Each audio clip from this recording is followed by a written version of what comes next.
Vamos a decir todos juntos, bienaventurado el varón que no anduvo en consejo de malos, ni estuvo. A ver, voy a esperar que puedan concentrarse y vamos todos a repetir la palabra. Una vez más. Bienaventurado el varón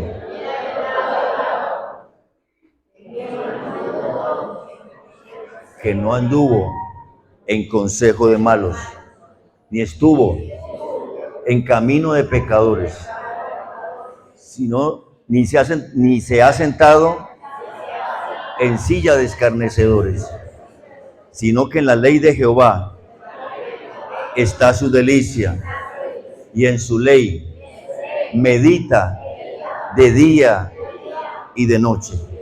Será como árbol plantado junto a corrientes de aguas, que da su fruto a su tiempo, y su hoja no cae, y todo lo que hace prosperará. No así los malos. No los estoy escuchando. No así los malos, que son como el tamo que arrebata el viento. Por tanto, no se levantarán los malos en el juicio, ni los pecadores en la congregación de los justos. Porque Dios conoce el camino de los malos y la senda de los pecadores. Amén. La invitación, iglesia, es que como estamos en el mes de la Biblia, aprendamos Biblia. Y perdonen el ejemplo que les voy a colocar, es chocante a veces. Ayer empezamos esta misma serie en Galicia. ¿Y sabe qué pasó en Galicia? No hubo un solo niño de los 8 o 9 que asistieron al culto anoche que no pasara aquí adelante, y no solamente dijo el versículo, sino que lo dramatizó. Y los hermanos que estuvieron en el culto, casi todos se pararon y dijeron versículos bíblicos. Yo los invito, amados, que esta semana estemos en la palabra y la memoricemos. Amén. Por eso es el mes de la Biblia. No es el mes de Halloween, no es el mes de los niños, como dicen. El mes de los niños es en abril. No es el mes de disfrazarse ni comer dulces. Es el mes de la Biblia. Y mi esposa tomó el eslogan que le dije para que ella pronunciara hoy, se le olvidó. Por eso la invitación es el domingo, no traiga el teléfono, traiga la Biblia. A mí me duele cuando usted está en el culto, le sonó el teléfono y sale a contestar. ¿Eso qué significa? Ahí me duele que usted tenga las manos levantadas, adorando al Señor, le sonó el teléfono y salga a contestar. Ahí me duele cuando alguien está en la iglesia y está conectado al Facebook, al WhatsApp, a las redes sociales y escribiendo, dice que porque está en la Biblia. No está en la Biblia, está distraído. Si ahí me duele, ¿cuánto le dolerá al Señor de ver a su pueblo desviado, embolatado? Ahí me duele cuando alguien está escuchando la palabra de Dios, otro esté contándole chistes o hablándole otras cosas diferentes a la palabra de Dios. Venimos a adorar al Señor. Venimos a adorar al Señor, venimos a disfrutar de su presencia. Le damos la gloria a Dios por eso. Venimos a disfrutar de la presencia del Señor. Que el teléfono espere, que su hermano espere, que la novela espere, que el chiste espere, que el cuento que le tiene que echar a su hermano, la historia que le tiene que contar a su hermano espere, pero que Dios no espere. Porque cuando hacemos de Dios nuestro primer lugar, nuestro primer foco y adoración, Él se dejará ver el resto de la semana. ¿Me están escuchando o no, iglesia? Y hoy vamos a dar un inicio a una serie. El martes próximo no, porque termino la serie, una serie que he trabajado sobre los ángeles y voy a ministrar. De hecho, el martes los invito, porque el martes será una ministración profética. Y el tema que hemos traído ángeles con misiones especiales.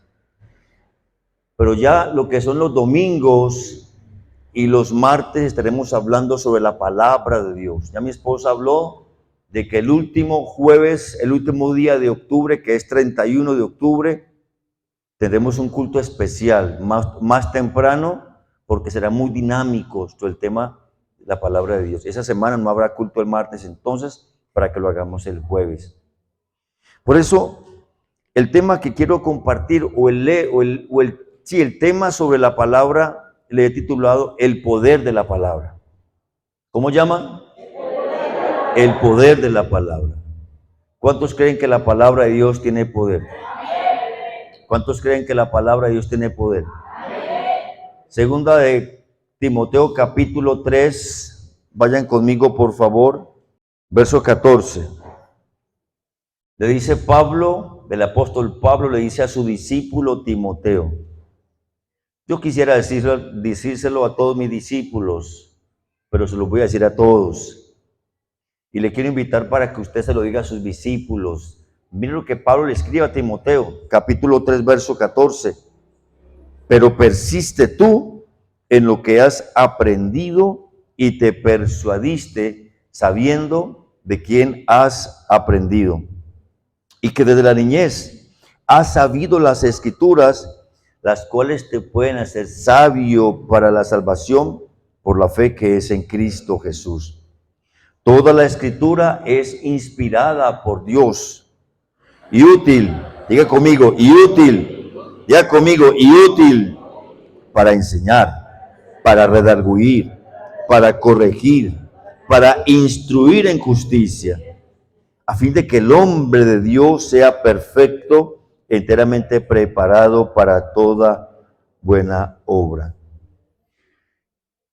Diciéndolo en tres frases, que es en las que me voy a concentrar esta mañana, especialmente en la última, lo que el apóstol Pablo le dice a Timoteo es que Timoteo debes persistir en la palabra de Dios. Dígale a su vecino, debes persistir en la palabra de Dios.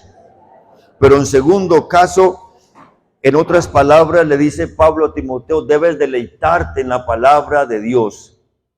Recuerda que leímos, o más bien dijimos de memoria el Salmo 1, bienaventurado el varón que no anduvo en consejo de malos, ni estuvo en camino de pecadores, ni se ha sentado en silla de escarnecedores, sino que en la ley de Jehová está su delicia. Y como es su delicia, ¿qué hace con la palabra? Medita día y noche.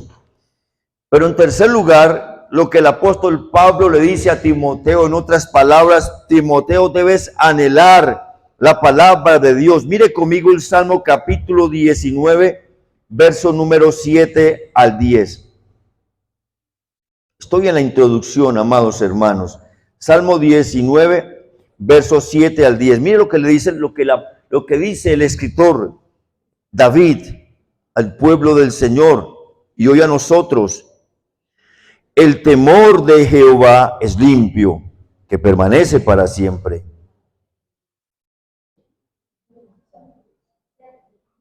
Desde el 7. Dice, la ley de Jehová es perfecta, que convierte el alma. El testimonio de Jehová es fiel, que hace sabio al sencillo. Los mandamientos de Jehová son rectos, que alegran el corazón. El precepto de Jehová es puro, que alumbra los ojos. El temor de Jehová es limpio, que permanece para siempre. Los juicios de Jehová son verdad, todos justos. Deseables son más que el oro y más que mucho oro afinado, y dulce más que miel y que la que destila del panal. Dentro de esas tres cosas que el apóstol Pablo le dice a Timoteo, basado en 2 Timoteo 3, 14 al 17, y tomando este salmo que acabamos de leer, tenemos que, hermanos, persistir, deleitarnos y anhelar la palabra de Dios, porque ella tiene una naturaleza divina. Y los nombres que el escritor bíblico en este Salmo 19 le da a la palabra de Dios nos indican esa naturaleza divina. Leímos ahí en esos versículos la ley, el testimonio, los mandamientos, el precepto, el temor, los juicios. Los nombres que el escritor bíblico, y en este caso el rey David, le da a la palabra de Dios, evidencian la naturaleza divina de la palabra de Dios. Por eso habla de la ley, el testimonio, los mandamientos, el precepto, el temor y los juicios. Pero en segundo lugar, el apóstol Pablo invita a Timoteo a que persista, se deleite y anhele la palabra de Dios por sus beneficios, por sus cualidades. Porque las cualidades de la palabra de Dios están representando las cualidades de Dios en su carácter. Ellas, en ese mismo salmo, dice que la palabra de Dios es perfecta, o sea, completa. Dice que la palabra de Dios es fiel. Dice que la palabra de Dios es recta. Dice que la palabra de Dios es pura. Dice que la palabra de Dios es limpia. Y dice que la palabra de Dios es veraz. En esos versículos que leímos está escrito lo que les estoy solamente diciendo. Pero en tercer lugar, el apóstol Pablo invita a Timoteo a que persista en la palabra, se deleite en la palabra, anhele la palabra por causa de sus beneficios. Y yo quiero preguntar, ¿cuántos de ustedes han disfrutado beneficios de la palabra de Dios? Solamente escuché un grito de un hermano, no sé quién será. Voy a volver a preguntar, de pronto no me escucharon bien. ¿Cuántos de ustedes han disfrutado los beneficios de la palabra de Dios? Amén. Amén, todos. Claro que sí, claro que sí. Por eso, esta mañana vamos rápidamente y casi como enunciado por el tiempo, porque tenemos la Santa Cena, a mirar 6 beneficios que tiene la palabra de Dios y que los vimos en ese Salmo capítulo número 19.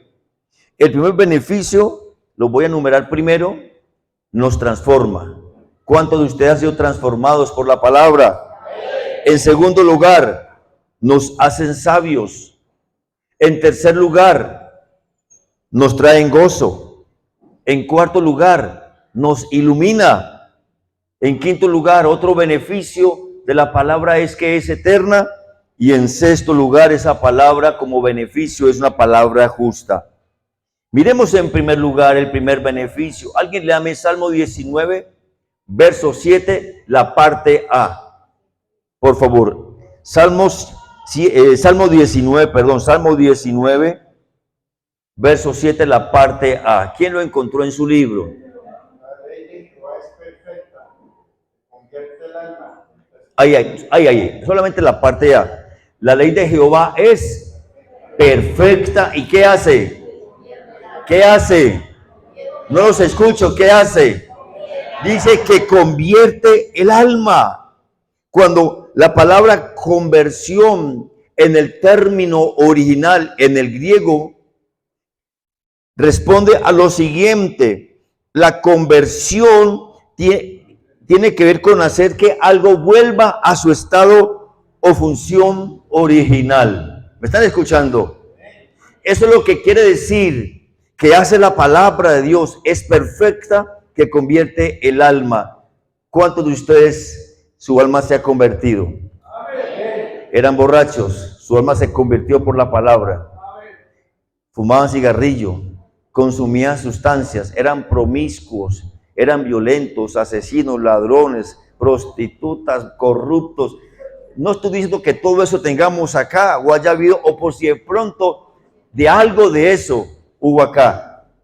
Pero cuando conocimos a Cristo y comenzamos a estudiar su palabra, ¿qué produjo como efecto en su vida el estudiar la palabra de Dios? Salvación, transformación. ¿Por qué razón?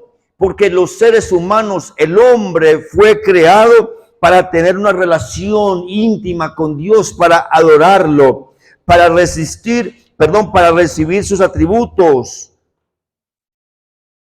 de Él, como es su amor, su misericordia, su bondad, para vivir en paz y en pleno gozo de acuerdo a la obediencia de esos atributos. Pero ¿qué fue lo que cambió del estado de paz, pureza, verdad, gozo, justicia? El pecado. El pecado fue lo que convirtió el alma del hombre de su estado original a un estado de pérdida, a un estado de fracaso, a un estado de separación y muerte física y espiritual.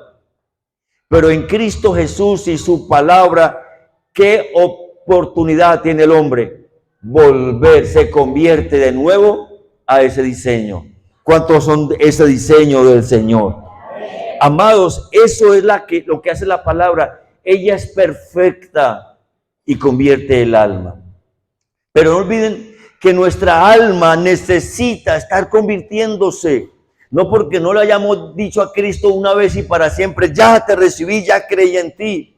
Porque seguimos pecando. Porque la tendencia natural de nuestra alma es hacer ¿qué? Lo malo. Volver a aquello que antes hacíamos. Volver a pensar, hablar, sentir, hacer aquellas cosas que antes practicábamos. Por lo tanto, la única manera que usted y yo nos mantenemos en conversión continua es que usted tome este libro, lo oiga, vamos a decirlo, lo oiga, lo lea, lo estudie, lo medite, lo memorice y aquí en la palma aplique. Una vez más, lo oiga, lo lea, lo estudie, lo medite, lo memorice, lo memorice y lo aplique. La única manera, escuchan amados hermanos y amigos, que el ser humano, y hablo de los cristianos, puede mantener su alma convertida a Dios todos los días. Porque ella es perfecta y convierte el alma. Cuando usted se mantenga tentado, gritando más de la cuenta, enojándose más de la cuenta, endeudándose más de la cuenta, inmoral más de la cuenta, ningún más de la cuenta, cuando simplemente usted esté haciendo lo que su carne le apetece y no lo que agrada a Dios, preocúpese si es que de pronto no está usted disfrutando de este libro. ¿Me está oyendo, iglesia? Entonces, es lo primero que quería compartirles esta mañana y por eso el apóstol Pablo le decía a Timoteo 3 cosas. La primera, ¿cuál era? Persiste en la palabra. Segunda, deleítate. Y la tercera, anhela la palabra. En segundo lugar, alguien que me lea la parte B de ese versículo 7 de el Salmo 19. El testimonio de Jehová es fiel, que hace sabio al sencillo. Esta expresión sencillo ahí en el origen, hermano, en el original significa el sencillo es aquella persona carente de inteligencia o sentido común. Wow. Por eso la palabra de Dios es la que hace que el hombre más sencillo, no importa si es letrado o no, sea sabio. Porque lo único que le puede dar la verdadera sabiduría divina al ser humano es la palabra de Dios. Porque ella lo dice, hace sabio al sencillo. Aquí no se trata de los títulos. Aquí no se trata de los cartones, las carreras profesionales que usted y yo podamos tener. Porque hay mucha gente llena de cartones y títulos, empresarios, gente muy famosa, pero de acá cero sabiduría. Muchos inteligentes, muchos que saben hacer muchas cosas, pero de sabiduría, como dice la escritura, cero.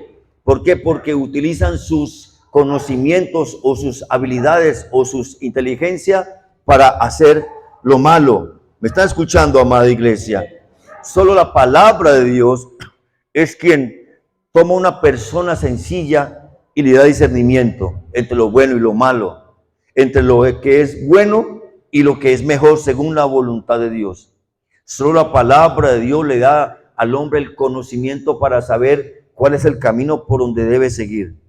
Solo la palabra de Dios le orienta al hombre para que tome la mejor decisión cuando está en confusión. Solo la palabra de Dios puede traerle paz al corazón de un hombre cuando está ansioso, preocupado, lleno de temores. ¿Me escuchan, iglesia? Por eso el apóstol Santiago dice que la sabiduría terrenal, ¿cuál es? Diabólica, animal y malsana. Terrenal, humana, terrenal y diabólica. Pero la sabiduría divina, ¿qué dice el apóstol Santiago? Frutos de paz y justicia. Si usted es inteligente, gloria a Dios. Si usted tiene artes, tiene letras, si usted tiene doctorados, si usted tiene una carrera profesional, gloria a Dios. Si usted es una persona con sueño, con visión, con un proyecto de vida grande, gloria a Dios. Pero si tiene la sabiduría de la palabra de Dios, doble gloria a Dios. Porque esta palabra le hace sabio. Dígale a su hermano, la palabra te hace sabio. En tercer lugar, ¿qué hace la palabra? Hermano, espere, yo predico, hermano. En tercer lugar, la palabra del Señor nos trae gozo en el versículo 8. Porque es la palabra de Dios quien le produce al estado de ánimo de un ser humano un cambio. ¿Cuántos han ido a la palabra de Dios en medio de la aflicción, en medio de la prueba, de la pena, de la tribulación, en medio del temor, de la angustia, y se han puesto a leer la palabra de Dios y de un momento a otro algo hizo así y se le fue la tristeza, se le fue el aburrimiento, se le fue el enojo? ¿Por qué razón? Porque la palabra de Dios trae gozo, porque es escrita por aquel que es la fuente de gozo, por aquel que provee de gozo a través de su espíritu a los creyentes. Pero lo único, escuchen, iglesia, que puede sustentar, fortalecer, avivar el gozo, ¿saben qué es? La palabra de Dios. No lo que su esposa le diga, aunque es muy bueno, no lo que su marido le diga, aunque es muy bueno, no lo que sus papás le digan, aunque es muy bueno, no lo que sus hijos le digan o su vecino, compañero le diga, puede ser muy bueno, pero nunca el hombre podrá transformar el estado de ánimo de una persona sino solo la palabra de Dios. ¿Me están escuchando, amados hermanos? Y por eso esta frase alegra el corazón, indica que Dios pone en nuestro corazón gozo y alegría que luego se exterioriza. Usted puede estar afligido, usted puede estar atribulado, como lo mencioné ahora, pero usted se pone a leer la palabra de Dios y el Espíritu hace esto y borra de su alma el dolor. Y comienza la palabra a producir un cambio inefable. Esta expresión inefable es incomprensible, más allá del intelecto y de la ciencia. Esa palabra de Dios comienza a producir una alegría que usted no describe cómo. La gente lo comienza a mirar o a escuchar y le dicen, pero este no es el que está pasando por una pérdida, este no es el que está con este problema. ¿Cómo puede hablar así? Amados, la palabra del Señor trae gozo cuando la estudiamos, la leemos, cuando dedicamos tiempo para estar en ella. El versículo 8, la parte B, ¿qué dice? Otra persona que lea, por favor, ahí en su libro.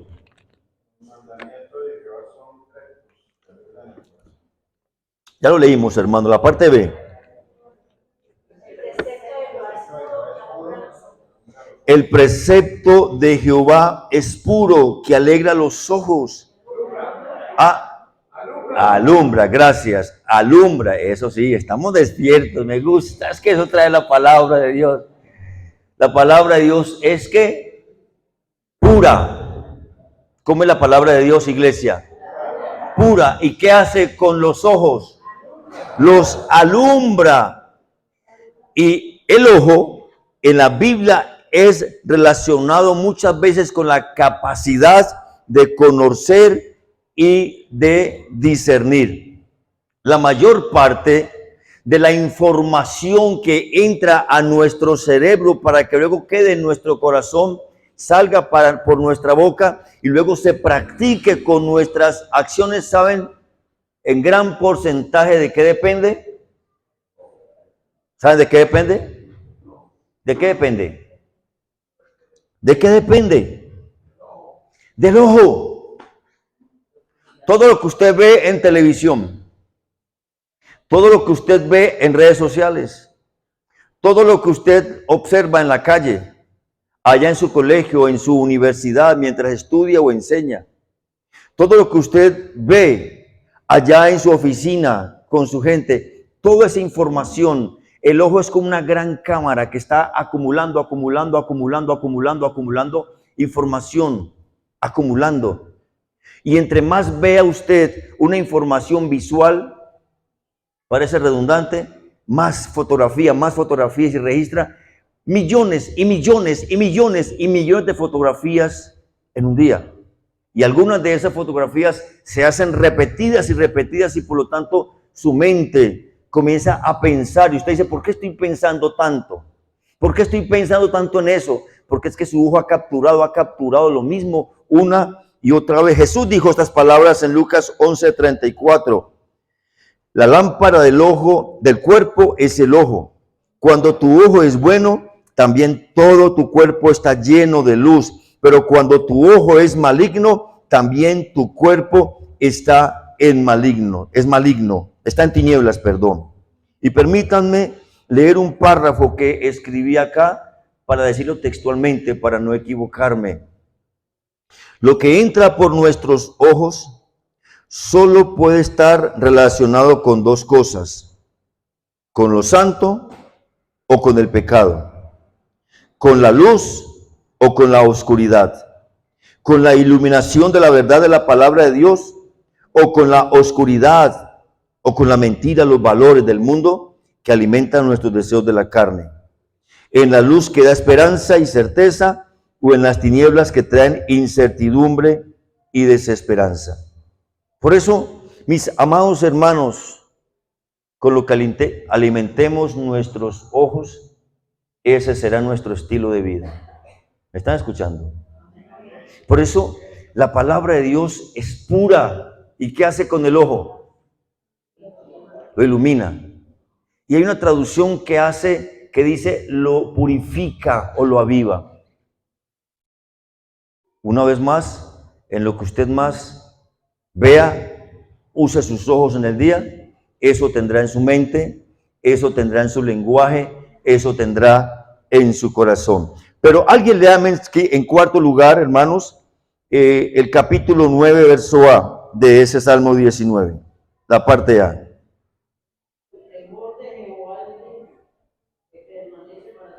El temor de Jehová es que limpio. Y por ser limpio, ¿qué hace? Dígalo, permanece para siempre. Por esto, amados hermanos, este libro es inmutable. Por eso este libro refleja el carácter justo, santo, perfecto, pero eterno de Dios. Este libro, en él no hay sombra de variación, inerrable, autoritativo, inspirado, lleno de la vida y el poder de Dios. En este libro usted puede confiar 100% para recibir un consejo cualquiera que sea lo que piense o crea. Afuera nos están hablando de ideología de género. Afuera nos están hablando de que a los niños a partir de los 3 años ya hay que aplicarles mutilación, no. Sí, pero hay otra expresión que dice la resolución del ministro de Salud. Castración química. Para que si el niño dice a los 3 años que yo quiero ser una niña, el papá por ley está obligado a aplicarle castración química, hormonas, para que en el niño se va desarrollando las formas de una mujer. que la niña dice, yo quiero ser un varoncito porque le gusta jugar más con niños, y le dijo su papá tiene la obligación por ley de darle hormonas para que sean como un niño. ¿Quién dice eso? ¿Lo dice la palabra de Dios? Si la ley dice, a ver, aquí no hay niños. ¿Cuántos años tiene David? 3 añitos. No, estoy peladito, qué pereza. No me gustan tan chiquitos. Pero si la ley dice que mi niño de 7 años me gusta, puedo tener sexo con él y convertirlo en mi pareja sexual. Y eso dice la ley. Eso es legal en Europa, lo sabía. Porque de acuerdo a los valores, de acuerdo a la corrupción, la que hay en la mente y el corazón del hombre, es lo que el hombre legisla para adaptar sus leyes a su corrupción, a su pecado y a su maldad. Pero este libro nunca tergiversará el modelo original. Varón y hombre los creó. No hay posibilidad en Dios de que un hombre pueda ser mujer o deba terminar siendo mujer. Ese hombre fue abusado sexualmente. Ese hombre fue maltratado, rechazado, abandonado, y por eso querrá buscar un modelo femenino, porque la mujer le hace menos daño que el varón, o en el caso de la mujer. Pero nunca porque Dios le dice a un hombre o a una mujer, si te sientes mujer, sé mujer, o si te sientes hombre, sé hombre. Dios dice, varón y hembra los creó. Y por eso hay esperanza, aún para los que piensan incorrectamente, para los que están alejados de lo que la Biblia dice, porque la única forma de acercarnos a Dios correctamente es a través del libro. La única forma de ser santos, de ser puros, transformados, es a través del libro. Y este libro no cambia. Cuando usted va a Génesis, escrito hace más de 6,000 años. Cuando usted va a Apocalipsis, escrito hace 2,000 y tanto de años. Este libro que fue escrito en un periodo de 4,000 años, 40 autores diferentes, diferentes países, lugares, personajes, campesinos, reyes, hombres, mujeres, misioneros, apóstoles, evangelistas, gente sencilla. Cuando usted va a este libro, el pensamiento de este libro es el mismo. Dios recuperando a un pueblo perdido. Dios en su Hijo Jesús redimiendo a la humanidad para regresarlo al diseño original. Ninguna ley, ninguna filosofía, ninguna ideología de cualquier siglo, de cualquier década, de cualquier tiempo, en cualquier cultura, en cualquier lugar, puede modificar o tergiversar lo que Dios dice en su palabra, porque ella es eterna. ¿Cuánto le dan la gloria a Dios? Amén. Es palabra eterna.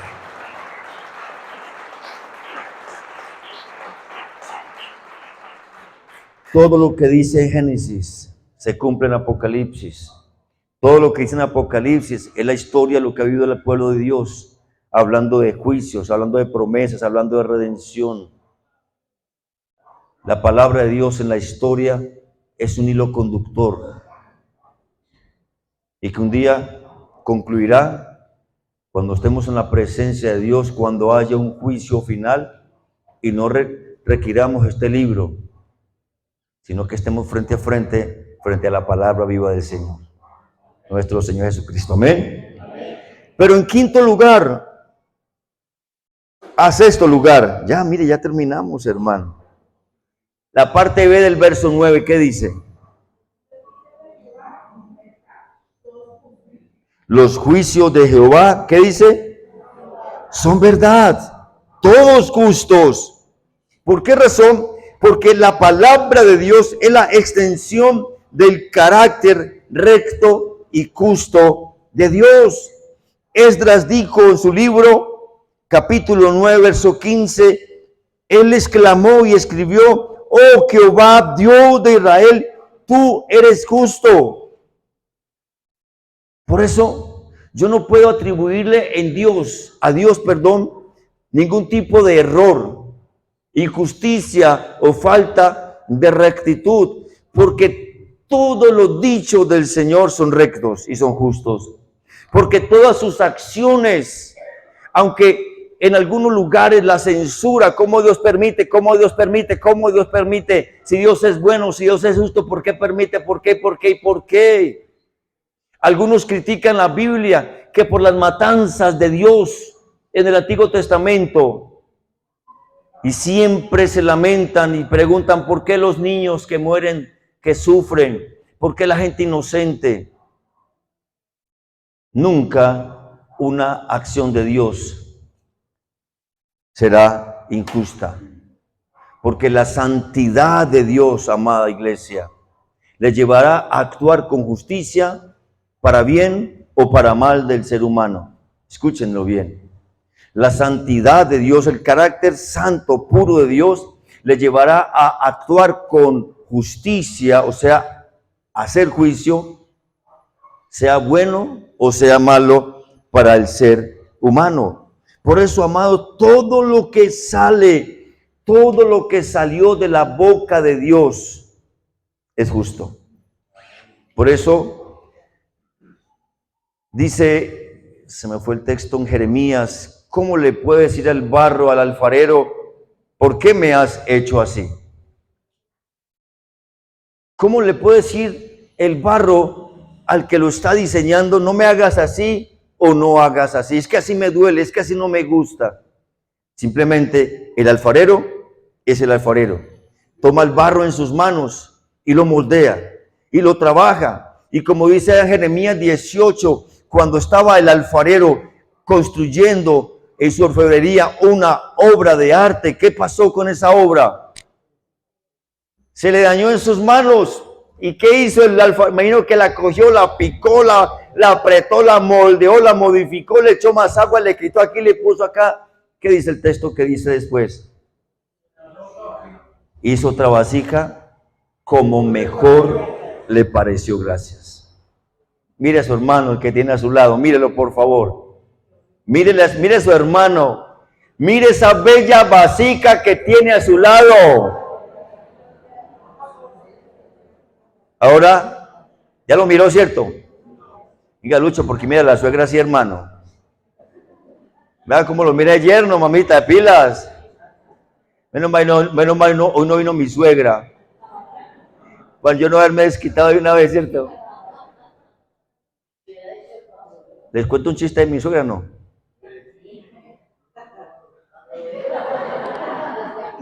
Un chiste de mi suegra, hermanos. Estaba enfermita, hermanos.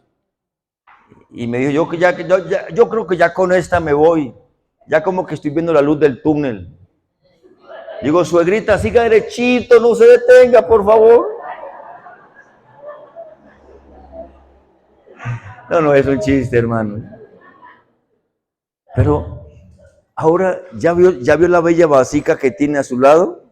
Ahora, por favor, dile, sigues en construcción. Esa cara de Nidia. Dios usará a tu marido, mujer, para construirte. Dios usará a tu esposa, varón, para construirte. Dios usará a tus padres, muchacho, para construirte. Dios usará a tus hijos, papá, para construirte. Dios usará a tu jefe. Dios usará al gobernante de turno. Dios usará todo alrededor para construirte. Para que un día seas como a él mejor le parezca. Y un día estaremos en su gloria. Y él te mirará a los ojos y te dirá, ¡guau, María Eugenia! Si era que yo te quería ver. No importa. Si aquí en la tierra, ya por los años, como Aristides con el bastoncito, o como mi suegra con el caminador, o por aquí, uno con sus achaques ya de viejo, ¿cierto? O con la asiática esa.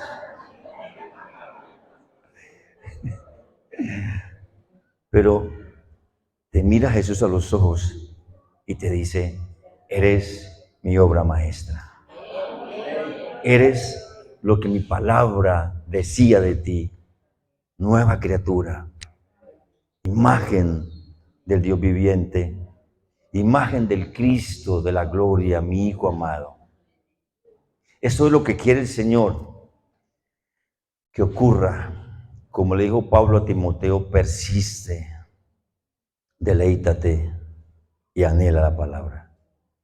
Porque cada vez que estamos en ella, algo nuevo ocurrirá. Un cambio se producirá. Una verdad emanará. Un deseo por algo, sabiduría. Lo iba a decir, lo había olvidado. Esto lo hablaremos en uno de los temas, de pronto el último tema que comparta con ustedes. Pero después de la Reforma, 1520 y tantos, que la Biblia salió de la oscuridad, del encierro en que la Iglesia Católica la tenía bajo llave, que solo el Papa la podía leer. Después de que Martín Lutero se la roba por las noches y pasa noches enteras, los rollos, los libros, estudiándolos, meditándolos, memorizándolos, y encontró grandes verdades que luego hablaremos sobre ellas. Y él colocó 91 tesis en la puerta de la Catedral de Gutenberg, Alemania, declarando que solo fe, solo gracia, solo Dios, solo Cristo y solo sea a Dios la gloria. Demostrando que la fe es por obras, que no por obras para que nadie se gloríe, que es solo fe, porque no el hombre vivirá por lo que entre, por lo que coma, sino por la palabra de Dios. Y a partir de esa temporada, la humanidad comenzó a salir de la oscuridad, de las guerras, de las cruzadas, y comenzaron los grandes inventos de la época moderna: la imprenta, la penicilina, la luz eléctrica, el teléfono, y cantidad de inventos que a partir del siglo XVI y siglo XVII comenzaron a salir. Salieron a flote los grandes pintores, Miguel Ángel, Rembrandt, Víctor Hugo, grandes escritores, grandes poetas, grandes músicos, grandes talentos, porque la palabra de Dios salió de la oscuridad a la luz. ¿Qué creen ustedes que puede hacer la palabra de Dios en su vida? Palabra de Dios es viva y eficaz, más cortante que toda espada de dos filos, y penetra hasta partir el alma, los huesos, los tuétanos, y discierne los pensamientos y las intenciones del corazón, a fin de que el hombre esté enteramente preparado para toda buena obra. ¿Cuántos quieren ser buenos? ¿Cuántos quieren hacer cosas buenas? ¿Cuántos quieren cambiar la historia de su vida, de su familia y su entorno? Aquí está el secreto. Colóquense sobre sus pies, por favor.